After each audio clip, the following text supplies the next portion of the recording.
Hello and welcome to Redshirt Cinema Club, a podcast about fandom and watching movies with friends. We've reached the end of our Indiana Jones adventure, which means today we're tackling Indiana Jones and the Dial of Destiny. On paper, this should be a return to form. Nazis, an ancient relic, a massive bad guy, a de-aged Harrison Ford. But does Indy still have the magic? Gentlemen, start your opinions.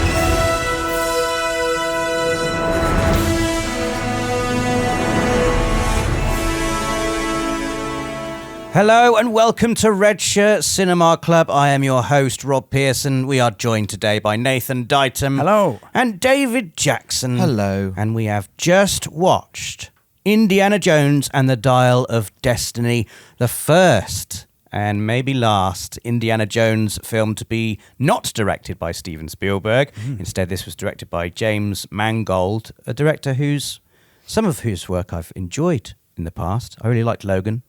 I quite like 3:10 to Yuma as well. He did that. The way you said in the past made it Yes, and starring and an old Harrison Ford back as Indiana Jones, co-starring Phoebe Waller-Bridge, Mads Mikkelsen, Toby Jones, and a little cameo from Antonio Banderas as well. It's done dirty. got all the ingredients, this one, hasn't it? Yeah. This is the first time I've seen this film. Nathan, Dave, I presume you'd seen it at the cinema when it first came out. Yeah. That's right. That's what we got there. What did you think of it when you first saw it at the cinema, and did that opinion change having seen it now? I didn't like it much, and it has changed. I thought it might be the third best Indiana Jones movie, and What, at the cinema? yeah, Oh, okay. and I still can't decide. After Yeah, Raiders and Temple of Doom. Yeah, I don't know. After Last Crusade and Raiders And Temple of Doom. I can't decide how I feel about it. I'm not sure because I enjoyed the movie. I think that it's a good movie. As you say, it's got all the ingredients, but there's something not right about it, and it's hard to know what that is. I don't know. I thought it really benefited from being watched close on the heels of Crystal Skull. Yeah. Which... and then I've got some reservations about that also. So I think it felt to me more authentic and back on track in a way, but then in a way that, we've discussed about sort of a J.J. Abrams Star Wars, like a great copy. Yeah. And whether actually, if I thought about that for too long, I was just like, that's not real, is it? I really like that the very first thing was not a Paramount logo revealing a similar mountain somewhere. Every other Indiana Jones movie has done, or Go for Hill has done that, and this one doesn't. It goes Paramount logo, then Lucasfilm logo, and then we're into the movie. And it's I don't think you'd probably notice if you hadn't have watched all the movies back to back as we have, but I did notice, and I think that's a real deliberate. Obviously, that's a deliberate thing, and when you're making a movie like this, you're probably faced with the sort of like checklist of, every movie before this has done like something with the Paramount logo, and then we have to have a really sort of super exciting opening scene, and it is an exciting opening scene, but it's much longer, I think, than previous ones, and a different kind of exciting, not quite so breathless. The exciting thing is what's wrong with his face. Rob, Yes. what did you think on a first watch? I thought it was appalling. Wow. No, Rob is wrong about it. I found it very offensive. Worse than the Kingdom of the Crystal Skull? Considerably worse than Kingdom of the Crystal Skull. Is this the Ian Holm problem? I think that's partly it. I was out very early on. I'm in a bad mood because I've just seen that Crystal Palace have been demoted to the Europa Conference League, which is also an appalling decision.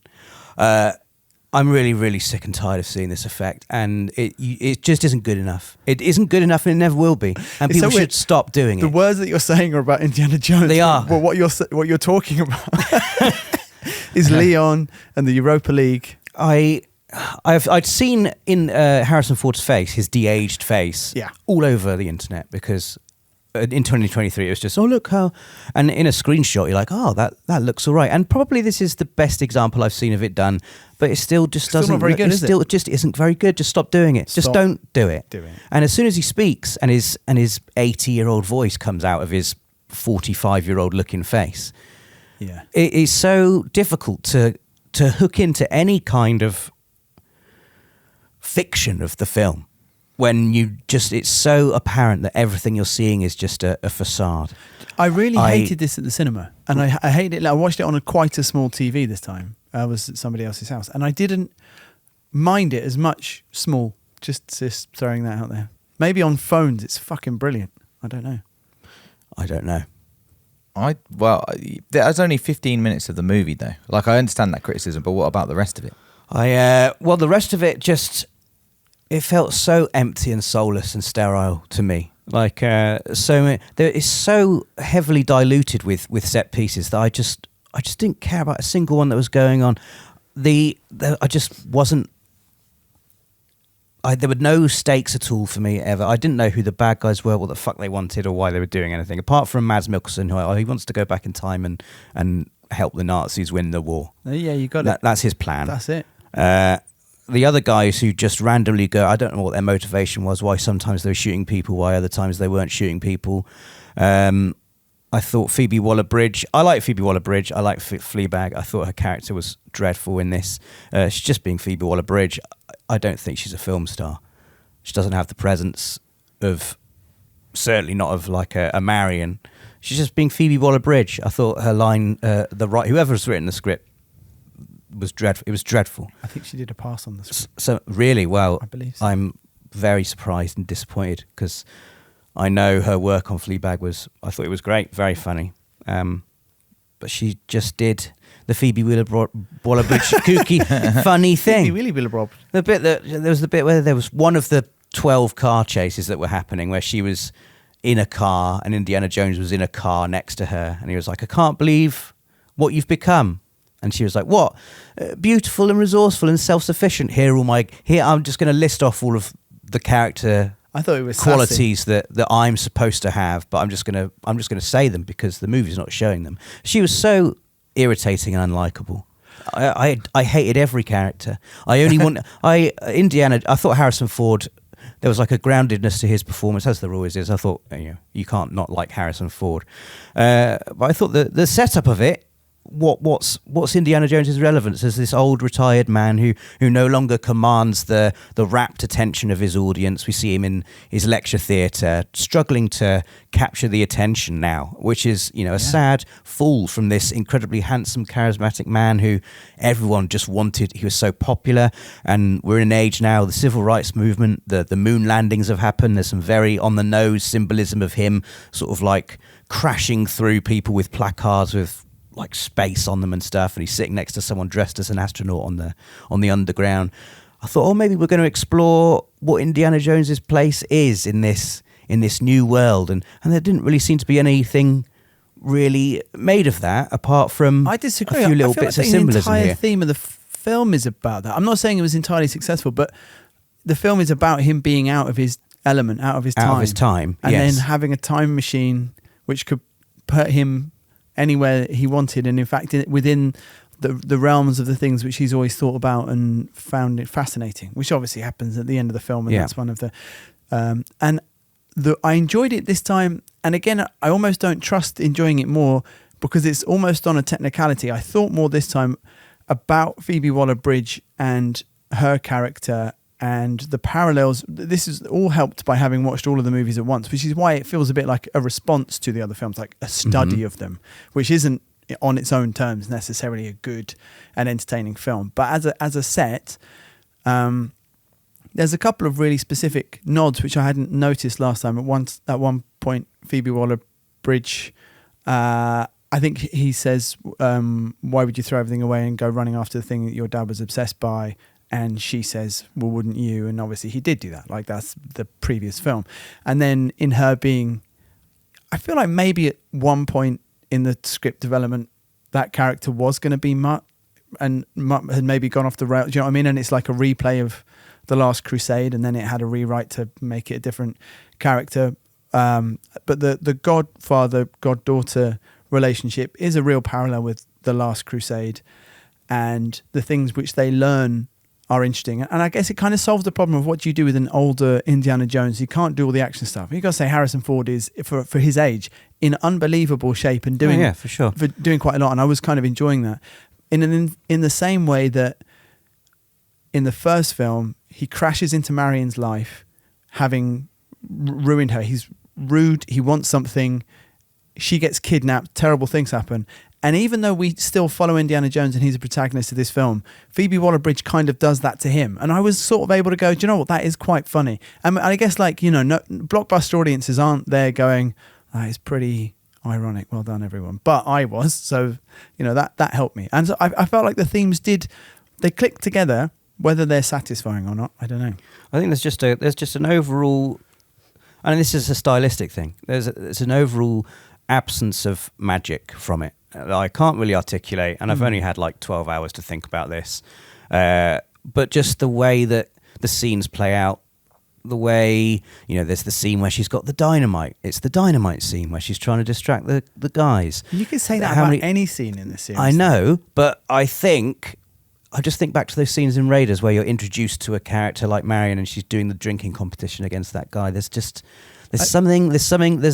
realness about the humans in that, and there's like a movie making now post Marvel has become so, you know, there's a style to it. There's like an unavoidable style to it that just there's a gloss and a sheen and like a shimmer to it that for me takes me out of any kind of reality that the film is trying to construct. Like I just didn't believe in any of it. And there's that visually quite spectacular looking chase scene where he's on the horse quite near the beginning of the film, and you think, oh, quite interesting. He's on a horse again. Like, you know, how is Indiana Jones gonna combat this new world that he's in? He's being chased on a motorbike, but he's on a horse, and he's like crashing through all of these modern things. He's crashing through the protest. He's crashing through the subway. You know, larger than life action set piece. You can't really say, oh, Indiana Jones hasn't done this before, because it has. But there was just something about it that I didn't. It was, you know, it looked like a video game tech demo. It was like, and now Unreal Engine 5. Here, look at all the confetti that's in the air. Look at all of this. Look at the lens flare. It didn't look real. That wherever they were, whether it was a real intersection with kind of generated sort of background for the period, or whatever it was, that it looked very bright. It didn't.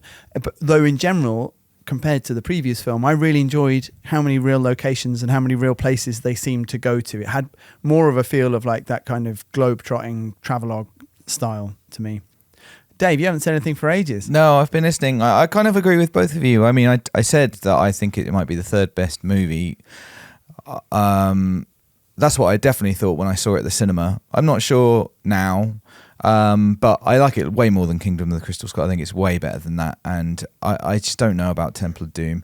The only thing Temple of Doom has going for it is that it was actually made at the time by Steven Spielberg, and so who am I to judge at where it kind of fits? But I don't like. I do think the modernization of it is difficult. Just being in a different time is a bit weird, and I do think that Phoebe Waller-Bridge's character, I think it's Helena Shaw. She's just not likable. No. She's very unlikable. They try to redeem her, but it doesn't quite land. She's so obsessed with money and backstabbing and cutthroat, and uses, you know, emotion and her relationship, her sort of past relationship with Indiana Jones. She's really mean. But then I took what you said as well about Indiana Jones being a bit like that with Marion when he first sort of stumbles in. We hear that he ruined her life before, and he kind of does it again. If he wasn't a handsome man, I feel like that wouldn't fly. Yeah, I think you're probably right about that. So, but maybe that is like a setup thing, like Rob says. We don't have any time with Helena until she arrives and turns out to be a bit of a dick quite quickly. Whereas obviously in Raiders we see Indiana Jones doing heroic things or whatever, and it belongs in a museum and stuff like that. So I don't know. I definitely found her character the one of the really difficult things about the movie. By the end, she had learnt the lesson, which is we were talking about in Last Crusade, like the pursuit of the thing is not as important as the pursuit of the person. And ultimately, that's what she also learned. It's just that the way that it's framed here, I couldn't get away from the idea that was always going to be the destination, and I'm not really sure that they earned it. I'm not really sure. I was thinking about it when they're kind of going into the caves with, is it Teddy? And there's a moment when they decide they can't leave Teddy behind. Obviously, she's already got that attachment, and and then they don't want to leave Teddy, and her don't want to leave Indy behind. And that seems to be the moment where you're supposed to have earned some kind of emotional togetherness and the group is supposed to be functioning. And I wasn't quite sure that I'd got there. And the first time I watched it, then the jump into time travel being completely real and possible. Yeah. And I actually missed the idea. And again, it's like it's kind of like a screenwriting trick, right? She's doing the card trick earlier on. And then they say that I can't actually what is it called? The Antikythera. The Antikythera. Is a forced deck, and the idea being that it would always only take you back there. Yes. It wouldn't actually take you. So it's a massive coincidence that somehow Archimedes had said that it might take you back to 1939, which is exactly when the I felt all of this sort of fell apart, which was a shame. I think there's some interesting stuff here, but the mechanics of it, they write themselves into some holes, and they just kind of try and gloss over things. I quite like the idea that it was always going to come back to. So Archimedes. do I. But I didn't. But the first time I watched the movie, I didn't even really notice that. This was the only time I sat forward on my seat when they went through the time rift. Mm. I was like, okay, this. Of course, it's preposterous, but I was interested. Where are they going? Where are they? Where have they gone? They've obviously not gone to 1939. No, it's fucked up somehow. Indiana Jones is like, oh, your calculations are wrong. I was half expecting to see dinosaurs. I won't lie, be great. I would have applauded if that had happened. You love. I didn't understand Nazi dinosaurs. I didn't really understand the decision for the calculations to have gone wrong, and I understand completely the idea of this guy wanting to go to this specific time and not going there, and then they explain like it was always going to take you here. He built it to bring people here for help, and I didn't understand why that couldn't just be that. They go through the portal and they're like, wait a minute, this isn't 1939 like I know thought. what you're saying. And then they meet Archimedes and they figure out like, oh, it was always going to bring us here. I think it's because it was just a weirdness. But this is kind of what I mean about it being clever but not really satisfying, because the emotionally satisfying character moment was Indiana Jones realizing something which disrupted Mads Mikkelsen's sense of certainty, and then it's kind of like a standoff. It's like who can undermine the other one's confidence. So when he says pull up, and then they can't pull up, that's Indiana Jones kind of winning, and it's satisfying. Yeah. But you're right, it turns out it didn't really make any difference. So whether it was, so I guess even if he had known about continental drift and put that into his calculations, they'd have still ended up there. That's the other thing, is that it was unfortunate that it hung on like, oh, we need Indiana Jones to look at some things moving sideways to think like a little bit like continental drift. That's right, continental drift. Oh my god! And it's like, this is the exciting part of this scene is the other words continental drift being. It's just like, oh, so it is a bit of a yawn. But I think in general, just no confidence. The Chancellor of Lawrence. I did really struggle with. We talked about. I've had some problems with it being aliens in Kingdom of the Crystal Skull, but why? Like that's not really much different to religion. But I found this difficult as well. Time travel, only in as much as like this time they've done away with faith, and they never explain the power of religion or anything in the previous movies. And I kind of like that. Whereas this is based in fact in maths and physics, and they try to explain a lot of it, but then we'll just throw in something that they can just say, just a gizmo to like this mathematical device can find fissures in time. Like that is just presented like, oh, that's the thing, by the way, there are fissures in time. We don't know exactly what they are or what, it's just a weird, like, it just doesn't all quite add up in it's not a very satisfying. I've been thinking about this a lot because we had, especially on YouTube, we had a couple of people who are members of the YouTube channel, but and thank you if you're still listening, these were long comments, who were kind of they love a spirited debate on YouTube. They do, yeah, or a very short insight, right? Yeah, and sort of taking issue with the way that we had characterized the whole alien thing. And then I replied in a comment which I just kind of is relevant here, so I'll summarize it. And what I guess what I was trying to say was I didn't think that we were saying this is wrong because it's the wrong genre, and more it's kind of like how we encounter those things.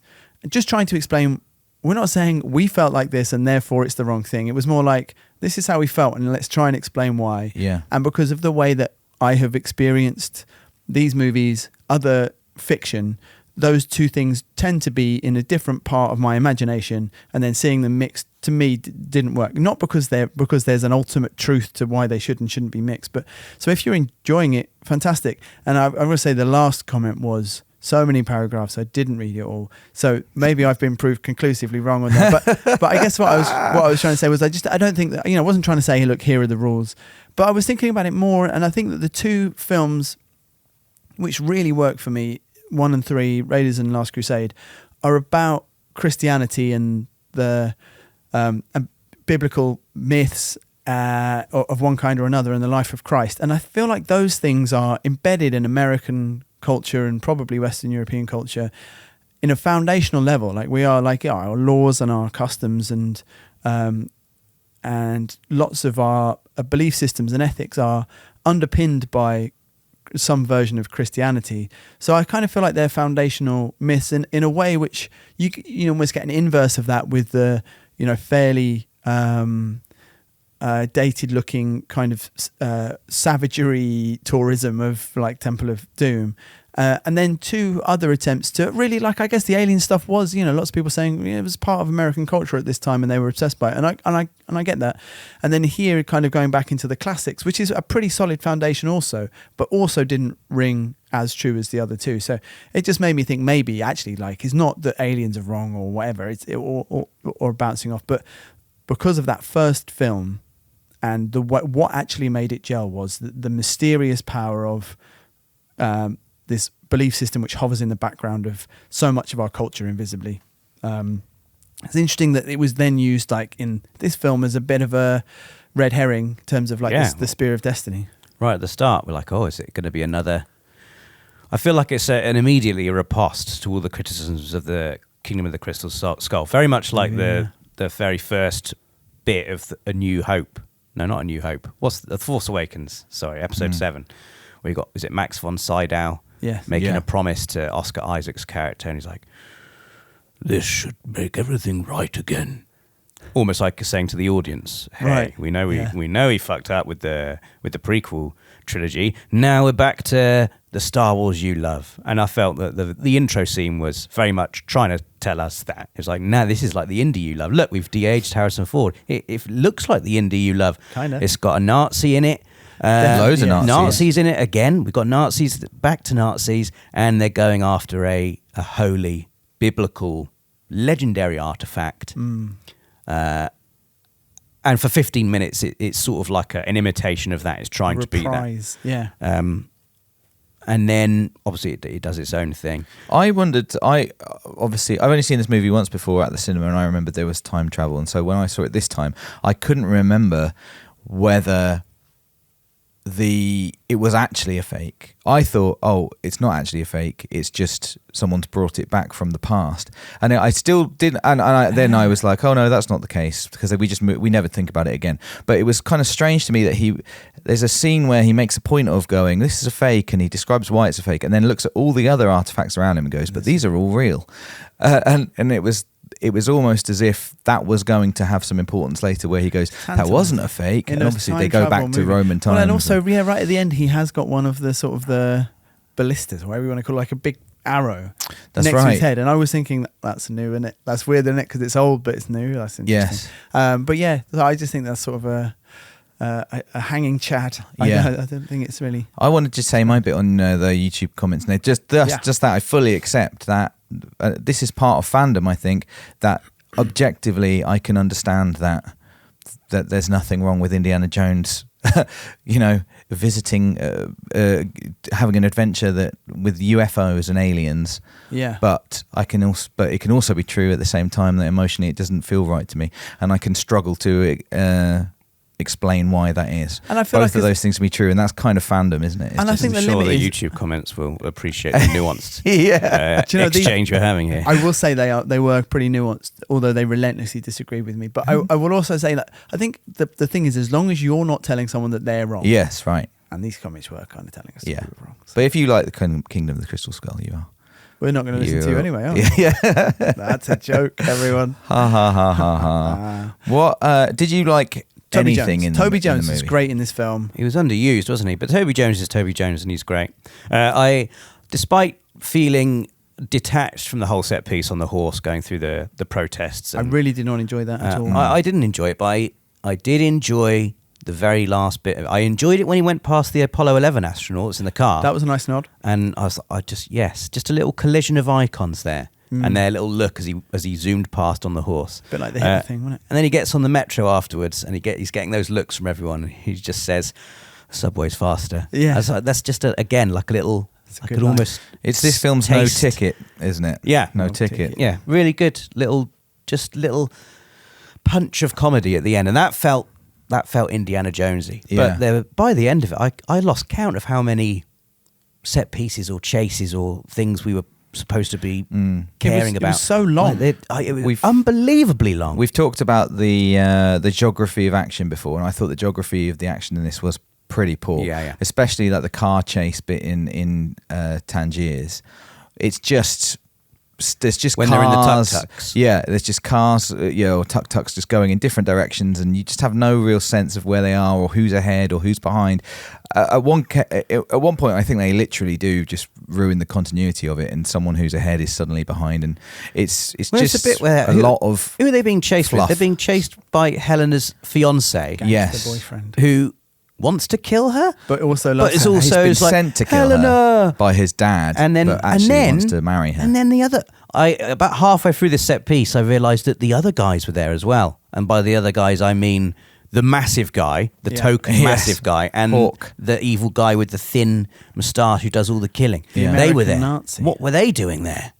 I didn't understand why they were in the film. I didn't know who they were affiliated with, Well, or what they wanted, they what are- was going on. They're like zealots. So to explain the film to you, I believe that Mads Mikkelsen's character is a Nazi. Voller. Yeah. It's a Nazi scientist who, and like many real Nazi scientists, after the war came and helped the Americans with their rocket program. So you get the sense that he is being given leeway by them because he's helping them to win the Cold War. I see. It's like the new kind of reality. And so he has some genuine zealots, the large man and the man with the moustache, Who are and they're just his they're goons. following his actual his real Nazi. And They they- believe in that doctrine. So that's why he's learning What about the German. lady who was like seemingly with them, but she then wasn't against with them? them. She is CIA, and because the CIA has been told to help him. So there are some government agents who've covered up the murders in the Hunter College and have framed Indiana Jones to try and hush it up, and are horrified that these American citizens have been killed and are in a moment of tension with Voller. But because of his importance, because he's about to go and get a medal from the president, they're doing his, then you get like a 60s conspiracy vibe of like, wow, they're disappearing people. And, that's kind of what the protests are about, right? They're saying, and then it's right there. The irony is, oh my God, they're doing it right there, doing that kind of thing within this protest. And then Indiana Jones rides a horse in the subway. So that... I do think that it's obtuse and difficult. Like, I didn't find it very... It's not very pleasing, and it is a bit confusing. And I thought maybe it was slightly... It came out during Biden's second term, after Trump's first term, after several years of discussion about the far right in the States. And I remember like the Wolfenstein, the second Wolfenstein came out, and there was like Nazi symbolism all over America. Very, like, you have to say... people will look back and go, what was going on there? Echoes of this and that and whatever. And in this weird bubble, because it was Biden's term, where I think it was kind of, it felt nice again, but there was a reflection on these things are still in our culture, they're still there, and we have to guard against them. I think now, even now, it kind of looks it's slightly hard to pass it and understand it. Just as a plot point, it's like there's a real Nazi, the sort of weird American Nazis, there's a giant man who is a Nazi, and there's American governmental agents who were sort of neutral, and like that is very difficult. I remember being very confused the first time. Just give us a man saying, what shall I talk about? I know. I'll tell you everything. I know you will. with an evil face. What shall we talk about? Yeah. That's what we should Also, say at so the beginning of this evil. podcast. The other thing I had imagined was that he had some sort of I thought he was gonna have had some sort of surgery. He is absolutely boshed off that train. Oh yeah, I thought at a million miles an hour. Oh my god, what's wrong with his face? And there's nothing. And I thought like at some point in the movie he was going to reveal like the damage. You know, like he would say, "I'm actually wearing a bit of a face mask, covering up the horrible damage that bit of wood did to my face." But he's absolutely fine. Maybe he'd gone back in time. And it was a different time. Like, maybe that was going to be explained. The suggestion that time travel, people had done some time travel, that Toby Jones had done some time travel. No, because with his notebook. No one had had the things. He had a list of like dates. He had worked out when the fishes might take you to and from, I think. Right. But I don't think that this is why the Spear of Destiny thing, I don't think, because those two, it was in his tomb, the two halves of the thing which they're chasing have not yet been together. So I don't think it can have... And Archimedes is wearing a watch in the future, which is Voller's watch that he wears to be the new... Not imitate Hitler. He's just going to... His plan, just so we're all clear, right? He's going to kill Hitler and take charge and do the things... The right things. So I was thinking about this just as all that sort of scene with the giant siege and the plane crashing was going on. I was thinking, so he was just going to kill Hitler and then not expect not to be immediately murdered or put on trial. Yeah. Or he's got a job to do, isn't he? Especially in 1939 when the going's good. Yeah, everyone loves Hitler. Yeah. How did everyone feel about the kind of? There's some like jarring, I think, but sometimes nice emotional moments for an Indiana Jones movie. Emotion. When would you go back in time to? And I'd go back in time. That was clumsy as fuck. I thought it was terrible. Yeah. And just not quite. It just doesn't feel like an Indiana Jones thing to me. I mean, he's old, and so there's going to be things we've not seen before, and that's obviously his regret, and it's the payoff at the end. But that's what I mean. It feels like it feels quite contrived and designed and of course it's a movie script, but this is kind of what I mean about, I can absolutely see from that last film, script in development, we're going to bring back I've forgotten his name even. Shia. Oh, sorry. Shia LaBeouf. And that his character, hasn't gone back to school, hasn't got back on the rails, and this is their story of, and in a way it's a much less complicated film. And maybe the British guy is Mac, like on that mission with him, and the whole backstory is just different. And then you're getting to see some of the missions we've heard so much about in the previous film. It all gets a bit closer together. It makes a bit more sense. And that scene, that drop in on the boat, is like, we have to somehow get across that Mutt's dead, and what we're going to do? Like it felt like that wallop. Like it's so. You could see the change of tone in Phoebe Waller-Bridge's face.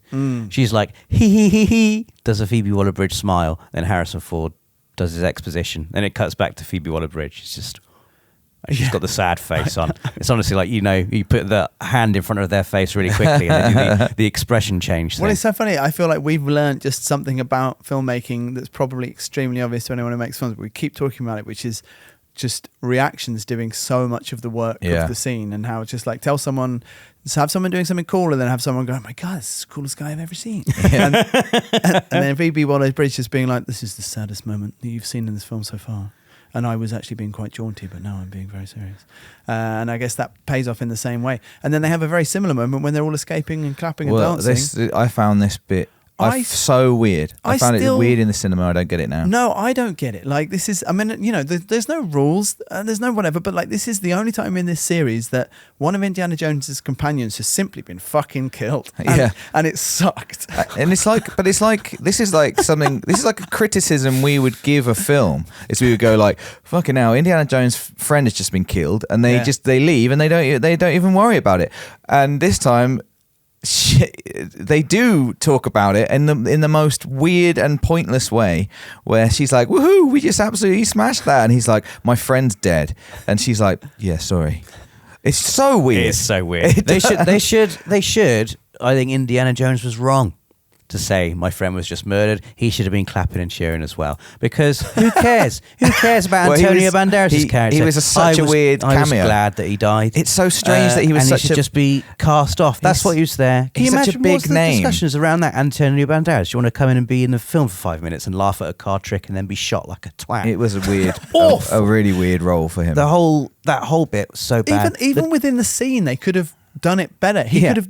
All he did was stand up and then die. You know, like they could. I'm sure there could have been some into character dynamics, some stakes introduced, some like who's going to tell who what, a moment of bravery. It just played so flat. Who would care that he died? That character died.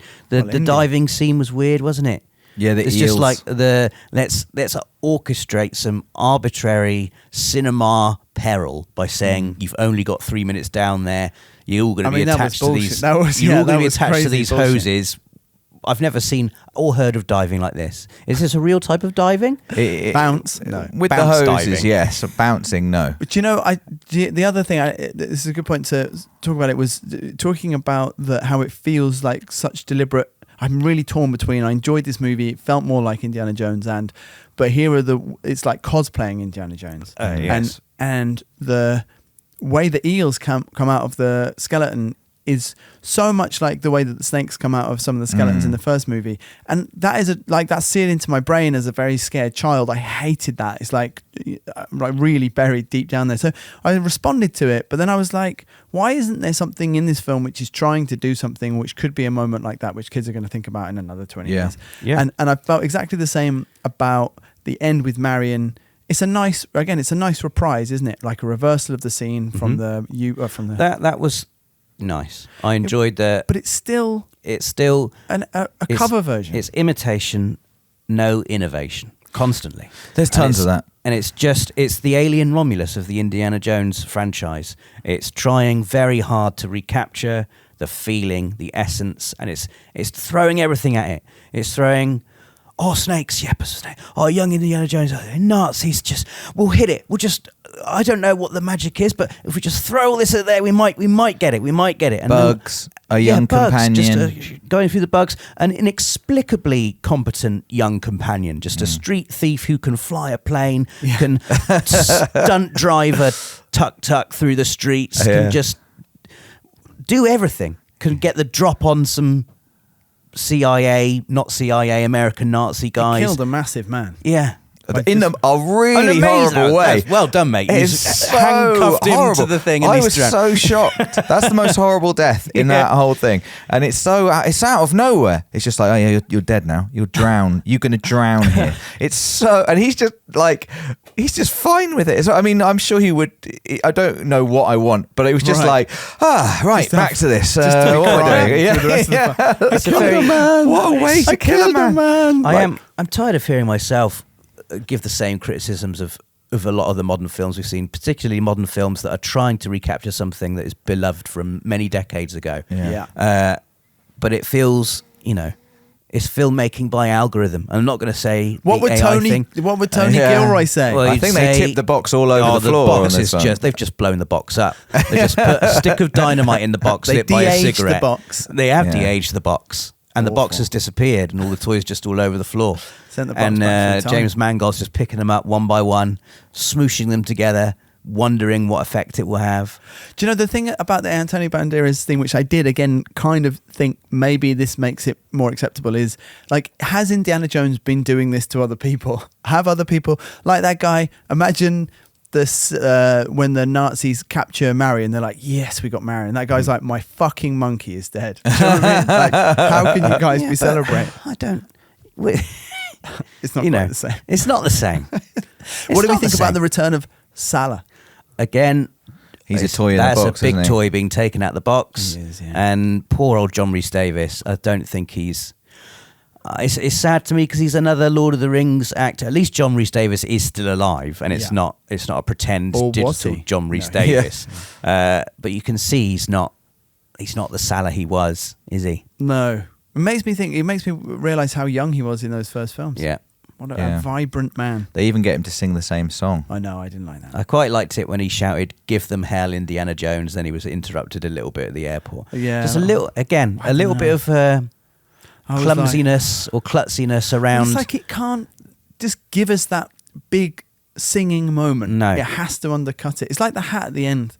I'm like, I don't know. I guess I'm done with irony in these films. Well, the amount of times that the theme tune started, or like a version of the theme tune, you are allowed maybe 1 or 2 moments of that in an Indiana Jones film, and it's got to be searing, and it's got to be full fucking throttle, and it's got to be at the time where he gets past all of the odds and he leaps in heroically to win the day at the end.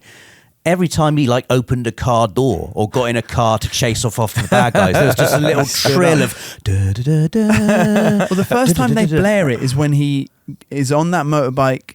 I didn't really, this is right in the opening, chasing the train to go and get Shaw back. And once he gets onto the train and starts running across the roof, it plays. And I was like, this is not real Indiana Jones in a completely unreal environment. Yeah. And I felt like patronized. It felt I cringed. I was kind of like I hate this, and I don't know, I love that theme tune, but even in the other installments, the places where it's there's something about it which is so signposted of just feel it now. Yes, Indiana Jones, like, and when it's in the originals, I don't know, there's a more subtlety to it somehow. I don't know.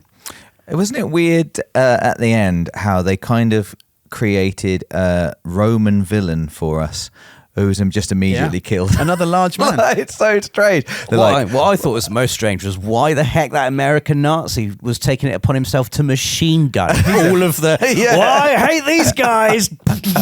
Well, he's a Nazi. Why are you killing them? You don't even know who you're shooting. I thought it was weird that Teddy had a man in the plane with him. I quite like whose plane he'd stolen. I was like, like, what's the purpose of it? Is it because it's too unbelievable that he could fly that plane by himself? Because it is unbelievable. Like, he can't land. So he needs someone who can actually. It just feels like they wrote themselves into a problem. Like, God, are people going to buy that this kid's flying this plane? I quite like the character of just waking up and being like, Jesus Christ, look at you're all flying my plane. But he doesn't look at all freaked out by being in There's a couple of moments where they look at each other and there's like, we can't communicate, but. Hey, yes, this is I like that they can't communicate. It's just a little thing for Teddy's dialogue to bounce off. Yeah. We cut to Teddy, and are you going to have him say to himself, "Oh, those are my friends over there"? No, let's just have him saying it to another person. I didn't mind that. I thought just a little. That felt again as close as it was getting to what I consider to be Indiana Jonesy. It felt to me just like too much like how the sausage is made. It just felt like mechanics of a movie. Like, we need someone there to explain this thing. And so I was sort of out. Well, that's the kind of feeling that I got throughout. You were, taking umbrage, Nath, when I said, "Oh, it's just it feels so formulaic each scene. You can see the cogs turning under it," and you're like, "Well, I guess you can in all of the films, but there is just I could not see past the falseness of everything in this. I just could not do it. The film failed to transport me to wherever it wanted to transport me in a way that the others did manage to do. Even Kingdom of the Crystal Skull, despite its preposterousness, there were moments of that adventure where I was just, okay, I'm on this adventure. Marion really helps that movie a lot, I think, in retrospect. She's pretty great. I think John Hurt's completely wasted, and I didn't really like Shia LaBeouf. No. But what about Cate Blanchett? But I think Mads Mikkelsen's a big upgrade, and I was trying to figure out why, and I think it's just maybe the character's just slightly more interesting. Nothing against. I don't think I could have been interested in that Cate Blanchett. He's got a face, hasn't he, Mads Mikkelsen? One of those faces. When you put glasses on it, and give him some grey hair and make him just speak in an evil voice. Yeah. It's just very intimidating. It's a bit... I understand the decision, but I just really...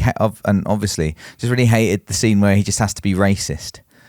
It was just like, oh, we got to let everyone know. It's not enough that we had seen him at the start of the movie, being a bad guy, being a Nazi, stealing these antiquities and whatever, and having this fight with Indiana Jones. We also have to double down with this, like, it was just like it was really insidious, just nastiness. This is kind of what I mean. I really felt like it came from a place of liberal Hollywood. I mean, and I consider myself fairly liberal. Yeah. reacting to things that had been going on in America, and which are probably, you know, true. Those are dog whistles. Those are undercurrents of, you know, extremely racist ideology. But and I felt like they allowed it to be more pronounced than perhaps even from this remove now, with everything that's going on, seems quite wild. It's uncomfortable. But then I guess it was also a way of saying this guy, even though he didn't really get on with his commanding officer in that opening scene, he is a super Nazi, and then he's still really... He'd like to be Adolf Hitler, and actually that's going to be his plan. There's a bit of a hint about it. Yeah, but it is unpleasant. And I guess there was like a quiet dignity which I enjoyed from the guy who was serving him, of like, you know, I've heard all this bullshit before, and it wasn't like a clappable moment of like, I'm this guy and I did this. He's just like, I'm from here, and what, you know, that's it. Rob, I've got another question for you. How did you feel about the rug pull at the end of, I'm going to stay here, I'm definitely going to stay here, I'm going to stay here, and then he gets knocked, and you know, I think for all the world, that's what the audience is expecting. Old Indiana Jones doesn't have much of a place at home anymore, and we probably aren't going to do any more movies, but we should find a nice way to end that. What if we leave him in the past, and people can think about that? He's been in the past, in the ground, the whole time he's been searching for antiquities. He could have dug himself up his own bones, and then she just knocks him out, and he wakes up back in New York. Were you thinking they were going to leave that way? That's what they want you to, I'm sure. I wasn't thinking they were going to do that. I thought, no, I thought if they had done, it would have been quite poor. Yeah. Because I felt like it would have gone against the things that he holds, the things that he ultimately finds that are the most important to him aren't the things he studied or the things he's going after, is the people who he surrounds himself with. And I thought it would be quite I thought they're not going to do that to Indiana Jones. There's no way they're going to leave him alone. But he doesn't have anyone left, although apparently he does. Marion seems fine at the end. And then, the punch, take it or leave it, and then he wakes up and he's reunited with Marion, and he is surrounded by people, his real treasure. My big problem with the scene was, I think there's a sort of a poetic fate to the idea that he would be left in the past. That specific scene, there's like an unrealness to everything around them, which doesn't help. Archimedes riding around on a horse like fucking Gandalf or Minas Tirith is insane. So there's all of that. Also, why did Archimedes make it come back to the bit where all the fighting was happening? Yeah, should have made it like a week earlier. They always do this. I guess he's discovered the fissure, so he can't control the fissure. I don't know. But anyway, why would Indiana Jones specifically be like, I want to stay with you, Archimedes, the most famous man here? Like, do you know what I mean? Like, not like, it's like the Star Trek problem of, this is a monoculture on this planet, and there's only 3 people you need to speak to with any kind of influence, and they're in charge of the entire planet. Don't worry about it, Captain Kirk. It had a bit of that to it, and then there was just too much back and forth. I've got to stay. Ages. It took I ages. have to. You can't stay. I really want to, though. Yeah. I was. I guess the only way to end it was with an abrupt kind of gag. But it did take too long. You can do that gag, that's fine. But they took ages. I really noticed. The stakes of it. The more they talked about it's it, like the whole film in microcosm. Yeah, it took too long. There's too much. It was a long movie. It was an overlong movie. This should have been 90 minutes. Yeah, should have been 2 hours tops. Yeah, should have been in a museum. I think we might have talked all about Dial of Destiny now. There's loads of things, definitely specific kind of bits and pieces which we haven't spoken about. I guess I wanted to just make the case that, having watched the other movies more recently, there was more parallels, moments, things, thoughtfulness to it. I guess it's a little bit like watching Rogue One right after a rewatch of Andor.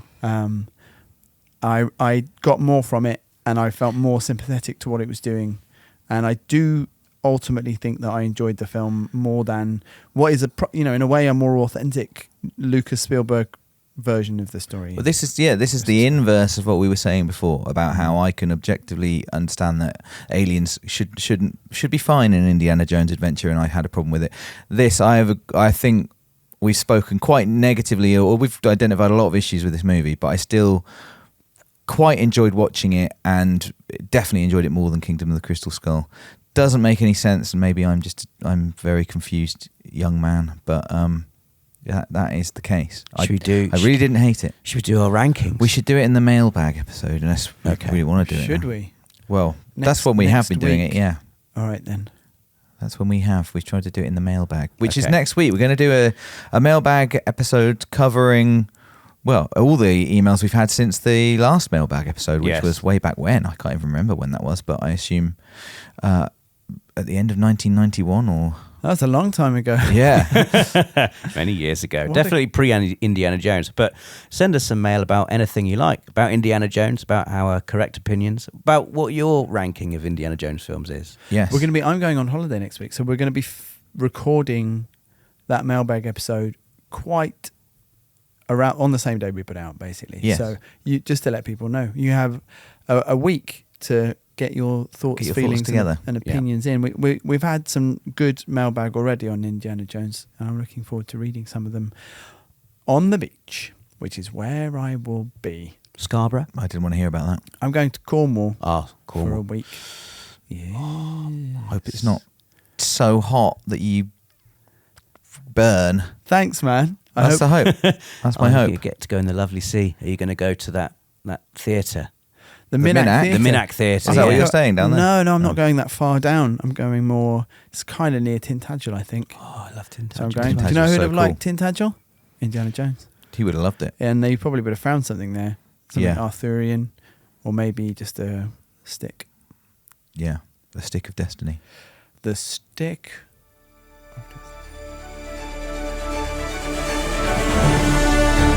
You've been listening to Redshirt Cinema Club. If you're enjoying the podcast, please consider supporting us on Patreon. Just check the link in the description. We'd also love to hear from you. Email us at redshirtcinemaclub@gmail.com or follow us on social media. We'll be back with another episode next Monday. See you then.